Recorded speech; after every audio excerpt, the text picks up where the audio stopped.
My in-laws have a very toxic relationship with my husband, and it's starting to affect my life. You see, while growing up, my husband used to be the favored golden child, and mother-in-law was extremely close to him. Jacob has told me that because his dad used to be quite busy with work, his mother and he spent a lot of time together. But I have noticed that his sister Sarah isn't treated the same way by my mother-in-law. Although I'm sure that mother-in-law loves both her children, I have noticed time and time again that she favors my husband more. I'm sure sister-in-law must have felt that growing up also, which is why my husband has always tried to fill the role by being a good older brother to her and always being there for her.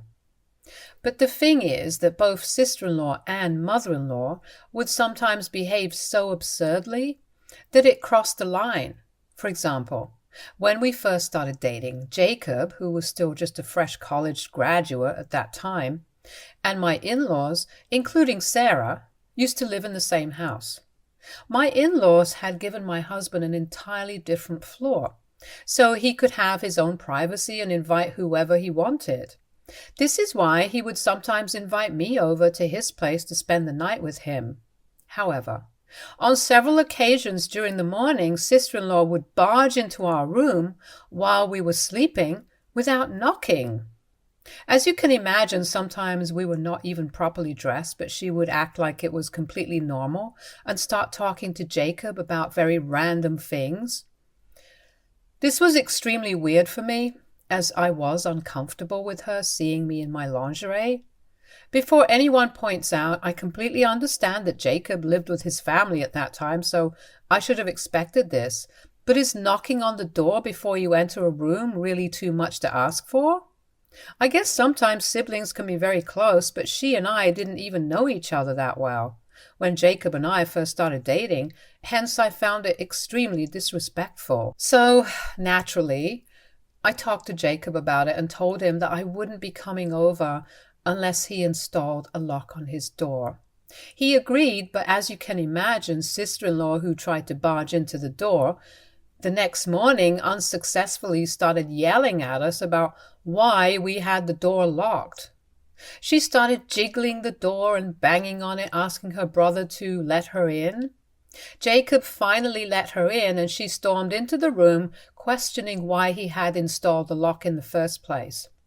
When she noticed me, she pointed at me and started yelling at him if it was because of this skank. I was shocked to hear how rude and disrespectful she sounded. Jacob told her that it was him who wanted to install the door lock, but sister-in-law wasn't convinced.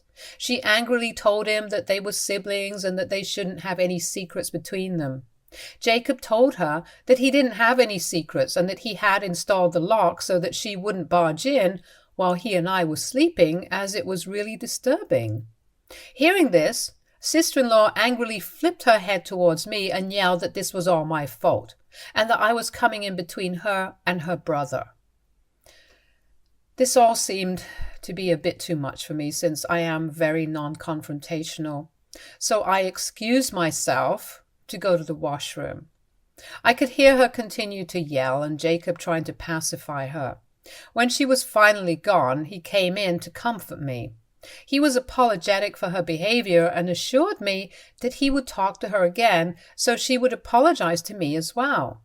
The next weekend, when I came over, she apologized to me and gave me a very pathetic excuse that she needed to talk to Jacob very urgently about something, hence she thought it would be okay for her to come in. Jacob firmly asked her not to disturb us again, and she nodded meekly. Although this issue was solved, this wasn't her only weird behavior towards Jacob.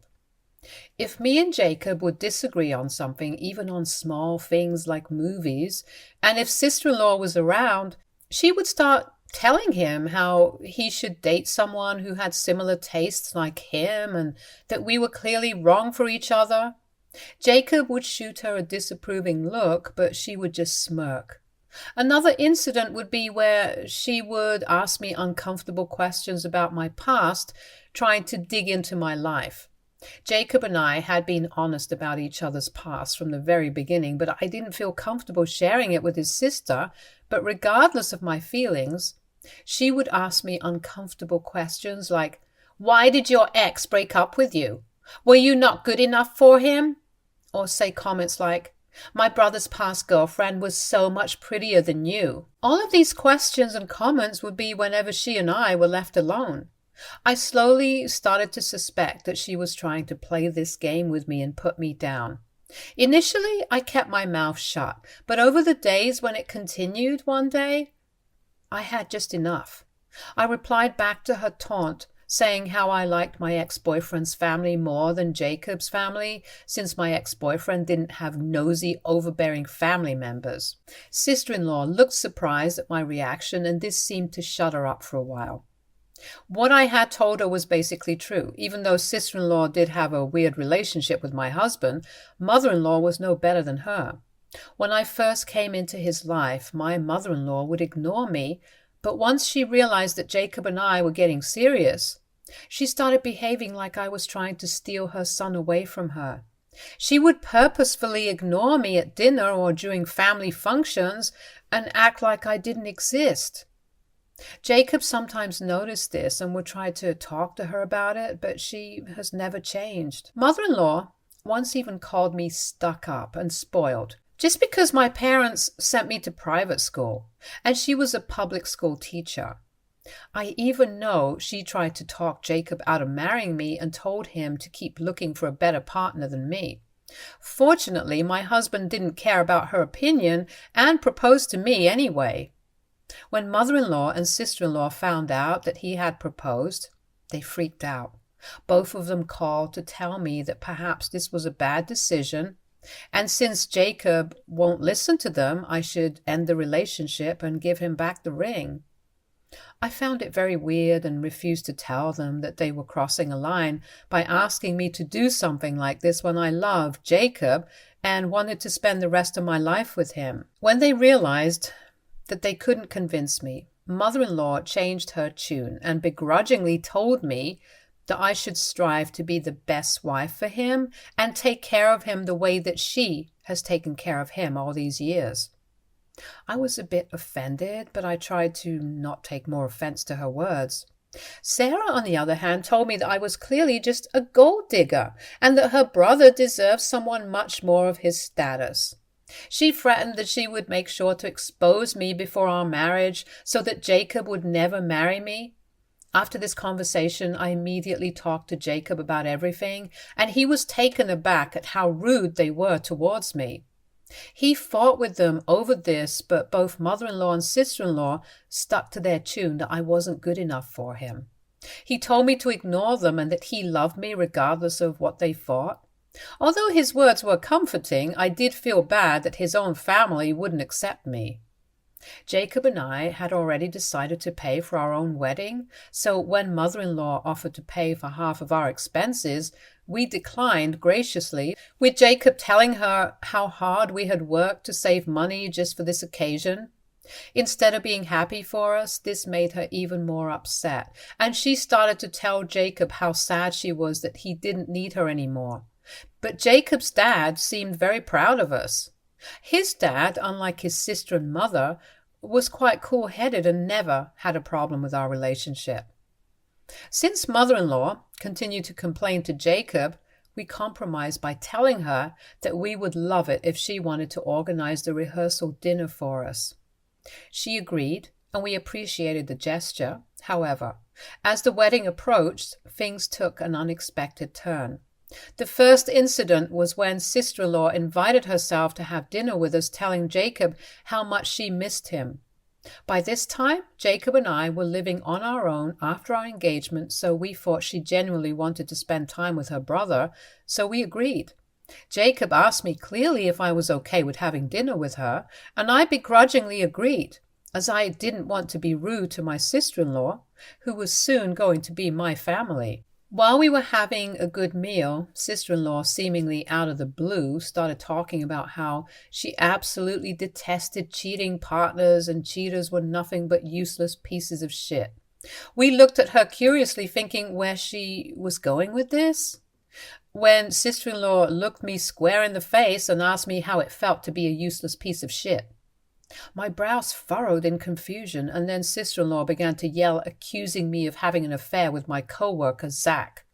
Jacob asked her what she meant by that, and sister-in-law triumphantly began pulling out pictures of me and one of my co-workers, waving them around and insisting that she had caught me red-handed. I already knew that I had never been unfaithful to Jacob since we started dating, so I was curious as well as to why she thought I was having an affair with my co-worker. Looking through the pictures, they looked quite harmless. It's true, Zach and I were close co-workers, but it's only because we had both started in the company at the same time, and we helped each other whenever we made any mistakes so that our boss didn't reprimand us later. Zach even had a girlfriend, and Jacob knew about that. I don't have a lock on my phone, and I had always been quite upfront to Jacob about all my co-workers. These casual moments captured in the photos were twisted by my sister-in-law into something they were not. Evident of an imaginary affair. In reality, it was far from her unfounded accusations, and I felt a surge of annoyance at her attempts to tarnish my integrity and strain my relationship with Jacob. Before I could speak to defend myself, Jacob, shocked and visibly upset, stepped in for me. He asked my sister-in-law why she was following me around and taking pictures of me with my co-workers at various public places without anyone's consent. Sister-in-law, hearing this, started justifying that she only wanted to investigate me since I wasn't of their status and she was afraid that I was marrying him to take away his money. Jacob firmly told sister-in-law that her claims were baseless and that she was creating unnecessary drama out of nothing.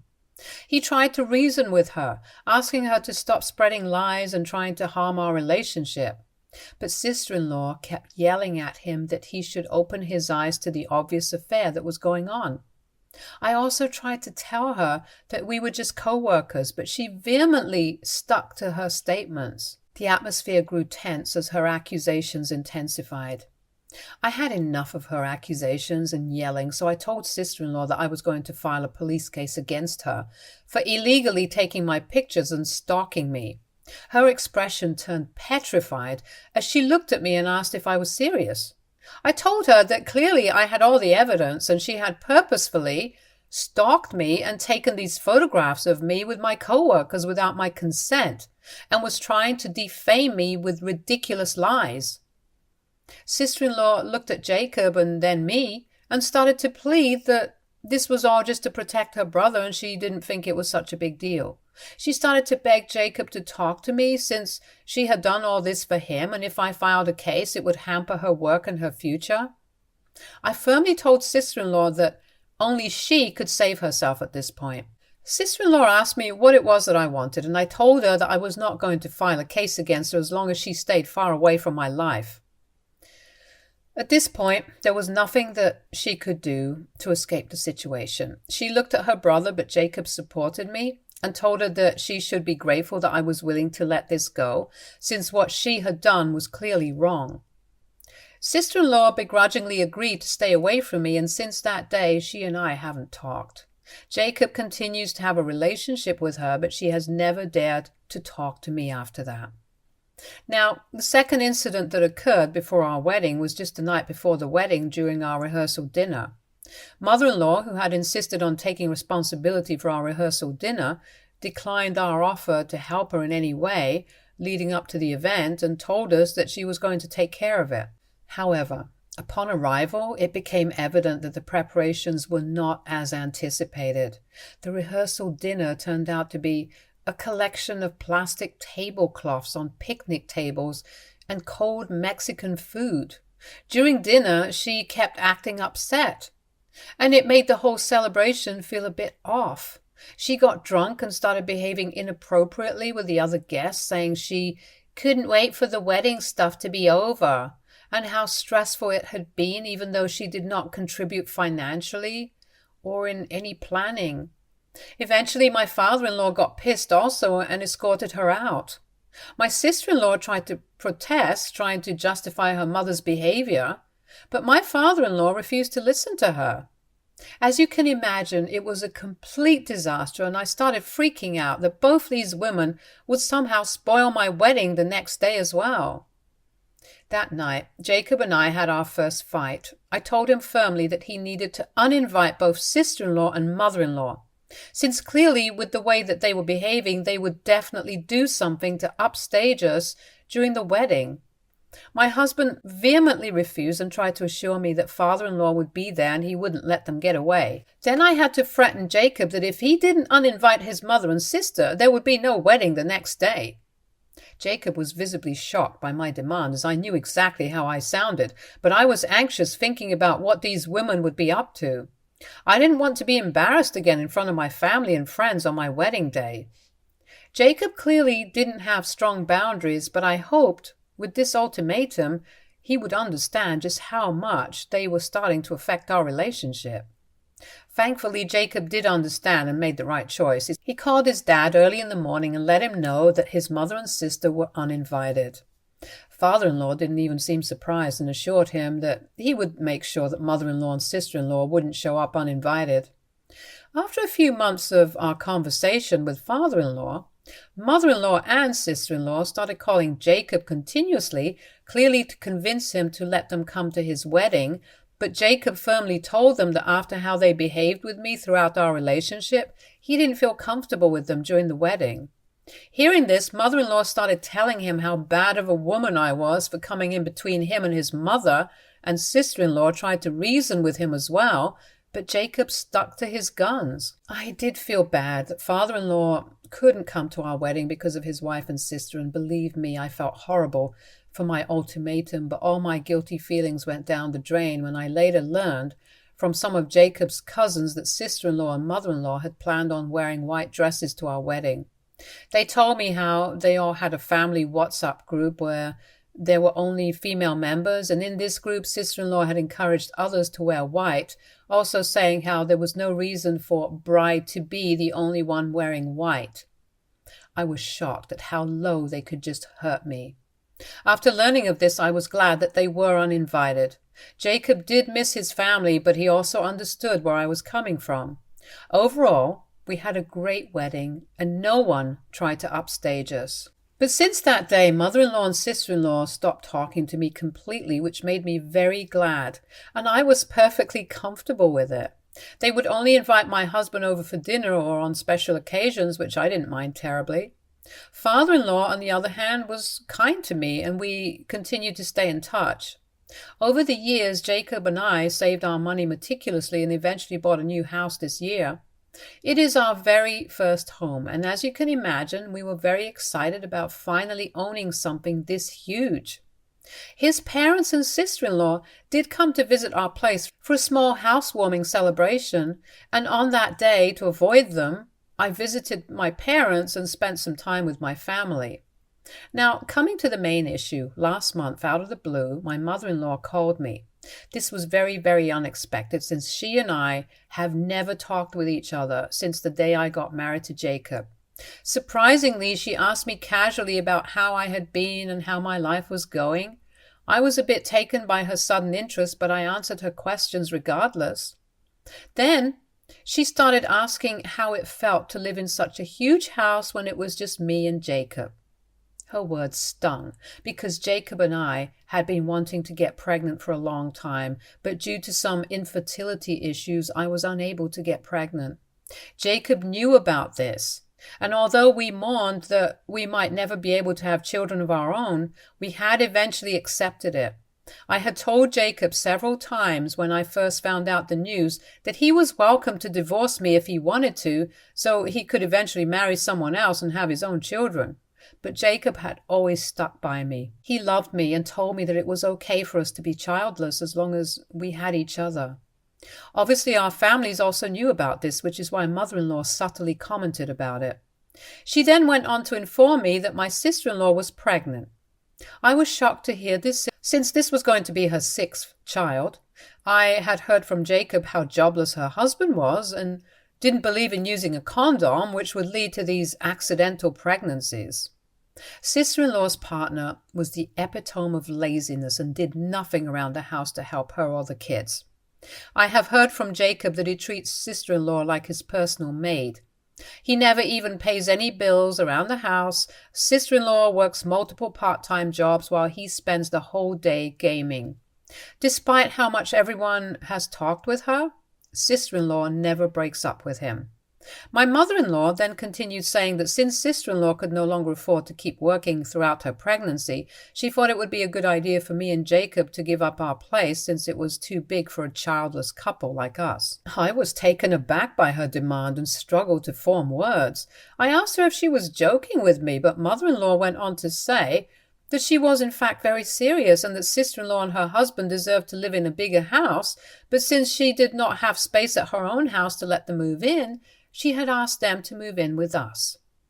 The weight of this announcement hung in the air, and I found myself trying to compose a response amid the whirlwind of emotions that now enveloped me. I explained to her how this was our home, which we were still paying for. The notion of someone else moving in with us so abruptly without even asking for our permission was intrusive and ridiculous. However, my mother-in-law insisted, emphasizing that she had already talked with Jacob and he had agreed with this. This seemed bizarre, as me and Jacob always shared everything with each other, and I knew for sure that he would have definitely told me the news if he had agreed to let his sister and her family stay with us. I firmly told mother-in-law that since the house belonged to both me and Jacob, he couldn't give permission all on his own without my consent. No one was allowed to live here with us without both of us agreeing to it. To compromise, I told her that I would be happy to host sister-in-law and her husband for a few days if that's what they wanted, but I wouldn't allow them to move in with me. Mother-in-law, on the other hand, started to yell at me that making space for my sister-in-law and her husband was expected of me as a dutiful daughter-in-law, and if I agreed to her demands, all our past issues would be forgiven. So in anger, I replied to her, "Sure, I'll be happy to let them have our place, but you see, we are still paying for this place, and I know that if sister-in-law and her husband move in, they won't be helping us with the mortgage or the bills. Hence, I think you should take some responsibility and help pay for sister-in-law, her husband, and her children to live in our house. I'll be happy if you can pay just the mortgage for us and we can cover the bills for everyone. I know that you won't be able to pay the mortgage with just the one job you have, so tell me when you're getting a second job to pay off the debt." Mother-in-law, hearing this, erupted in a fit of rage, shouting and expressing her displeasure. She told me that it was ridiculous of me to ask her to pay the mortgage for us, and I retorted back that it was equally ridiculous for her to expect us to take care of sister-in-law's family and to let them move in. This pissed her off even more, and she continued to yell while I smiled in satisfaction. She disconnected the call when she realized that I wasn't going to give in to her demands. Soon after, my sister-in-law called, yelling at me for daring to ask her mother to pay our mortgage. She continued saying how she always knew that I was just a gold digger, and I told her that it was she who was being a gold digger for trying to live with us. And if she ever wanted to see who the real gold digger was in the family, then she needed to look at her own partner, who did nothing to help her out. This seemed to shut her up. I firmly told her that she could bicker with me all she wanted, but I am never allowing her family into our house unless they wanted to help us with our mortgage. She accused me of being heartless and prioritizing money over family. The tables had turned, and I felt relief at the prospect of standing up for myself and not backing down, regaining control of my home. However, I do feel a bit guilty thinking about my ex-husband, and I am here on Reddit wondering if what I have done makes me an a-hole. Update 1. Thank you to everyone who has shown their support for me. To answer the most important question that everyone keeps asking, why would mother-in-law even demand such a ridiculous thing from us? It's because my mother-in-law has always been this entitled. Clearly, my husband has let this charade go on for far too long, and he and I need to sit down and have a serious talk about this. It's pathetic how mother-in-law can lie about her own son just to get her own way. My sister-in-law is just a pawn in her play who goes along with whatever her mom wants. Because mother-in-law has always heavily favored my husband, sister-in-law just listens to whatever her mommy says in the hopes that mother-in-law favors her as well. In this case, sister-in-law stood to gain from this situation since she could depend on us to pay for her bills and take care of her children while her worthless husband would do nothing. I am waiting for my husband to be back from his business trip so we can talk. I don't want to discuss this over the phone with him since it's too important. Update 2. It's been 3 days since my last update. As I had mentioned earlier, I was waiting for my husband to be back. When he returned and we could finally sit down and talk, I told him about how his mother had called me demanding that we give up on our house for his sister and her family. Jacob was clearly taken aback hearing this, and I went on to tell him the entire story. He then confessed that he had no idea about all of this and that the only thing his mother had told him before he went on the trip was that his sister was pregnant. That's all he knew about the situation. He had no idea that she would make such ridiculous demands. I told him firmly that I expected him to talk to mother-in-law regarding this and deal with the situation since I can't handle his family, and he agreed. He called mother-in-law in front of me and asked her why she had lied to me about him. Caught red-handed, mother-in-law tried to backtrack, saying that she didn't exactly lie and that she knew he would have no problem with his sister living with us, so she had decided to take matters into her own hands and ask me directly.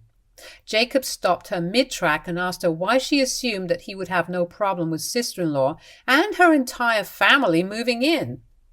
Mother-in-law told him that he and sister-in-law were close, so obviously that would mean that he would have liked to help her out by allowing her family to move in. Hearing this, I closed my eyes in frustration, but I kept my mouth shut since Jacob needed to handle his mother. My husband then firmly told her that there was no way that he was letting sister-in-law, her jobless husband, and her 6 children move in with us, and that she had no right to force us to take care of them. Mother-in-law started yelling that sister-in-law really needed someone at this point, but my husband told her that it wasn't our responsibility, and that if she wanted, then she should take care of sister-in-law. Mother-in-law then began to say how father-in-law didn't want that and that their house was too small, but we were living in such a huge house, so we could easily help out sister-in-law. She even went on to say, since I was childless anyway, I could help sister-in-law's kids and this would make me feel fulfilled. My eyes widened in shock, but for the first time I watched my husband's face change color. He yelled back at her that she had no right to say something so insensitive about me and that she couldn't use that against me to force me to take care of sister-in-law's children. He continued telling her that father-in-law rightfully didn't want anything to do with sister-in-law since she had become like a child birthing machine, and that he was done with the both of them. Mother-in-law tried to backtrack, but Jacob continued to yell at her that he had tried his best to have a good relationship with them, even after they had continuously disrespected me, but he couldn't take this anymore. Mother-in-law started begging him, but Jacob told her that this was our house, and I was his wife, and anyone who disrespected me disrespected him as well, and didn't deserve to stay in his life. With those final words, Jacob cut the call. Since then, he has had no contact with both sister-in-law and mother-in-law. Father-in-law did call to talk to him, but after learning of the entire incident, he understood exactly why Jacob had taken such a drastic decision. Father-in-law talked and apologized to me on behalf of his wife, but I told him that it wasn't his fault anyway. Update 3. It's been an interesting 2 weeks. A lot of people suggested I install cameras around my place just in case mother-in-law and sister-in-law decided to show up and create a scene. So I did order them online and install them all around my place. Well, as luck would have it, they did decide to show up last weekend, knocking at my door while I was all alone. When I saw that they were here, from my camera, I called Jacob immediately and he said he was on his way. When I opened the door, there they were. My mother-in-law and sister-in-law looking furious. They demanded I let them in, but I stood my ground, refusing to allow them entry and telling them that if they had anything to talk about, they could talk to me from outside also. Mother-in-law started yelling about how heartless I was, accusing me of being greedy and selfish. I calmly told her that this was our home and they had no right to barge in uninvited. Mother-in-law continued her tirade, unaware of the cameras capturing every moment.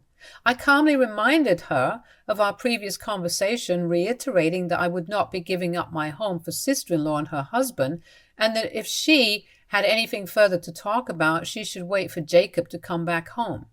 Sister-in-law in turn started to yell that I was breaking up the family for no reason and that I was being too stubborn. She told me that not only was I a gold digger like she had always known, but now I was trying to take her brother away from them. I then informed them that whatever they were saying was being recorded in our cameras and that I would be using this evidence to get a restraining order against them, so next time they couldn't come 50 feet near our house. Their eyes widened in shock, and mother-in-law yelled that I wouldn't dare do that. I smirked at her and told her that if they didn't get out of our property this very minute, she would be receiving a legal order very soon. This scared them straight, and my sister-in-law started to say how I was overreacting and that it wasn't a big deal. Fortunately, at this point, Jacob arrived. He walked towards us calmly and asked mother-in-law what they were doing there. Mother-in-law rushed to hug him, but he deflected her and asked her firmly again what she and sister-in-law were doing here. Sister-in-law started to say that they knew that it was me who was trying to control his life by not letting him talk to us, and that they had come here to confront me. I rolled my eyes at how absurd they both sounded. Jacob clarified to both of them that it was he who had made the decision to go no contact and that he did not want anything to do with the both of them. Mother-in-law started to beg him at this point to forgive her, but he simply asked him to leave the property or he would have no choice but to call the police. Their eyes widened in shock. Clearly both of them had not expected this reaction from him. Jacob went on to tell them that if they ever showed up at our house again, then he and I would be free to call the police on them and have them removed forcefully. They looked devastated, but Jacob didn't care anymore. I felt relieved that my husband was finally standing up for me. Eventually, both of them left, still fuming. Since then, Jacob has talked with father-in-law also, who was as shocked as us that mother-in-law and sister-in-law had gone behind his back to show up at our house unannounced. He assured us that we were right not to let them in. He is also becoming increasingly frustrated with their behavior. I know that with Jacob being so firm about it and kicking them out, they will not dare set foot on our property ever again. If they do, well, I will contact a lawyer and send them a notice immediately. I am glad that my husband has finally realized how toxic his family is, and hopefully they won't trouble us anymore so we can peacefully live our lives. I hope this is my last update since I want to move on from this situation as well. Stay tuned for more stories from Our Girl Relationships.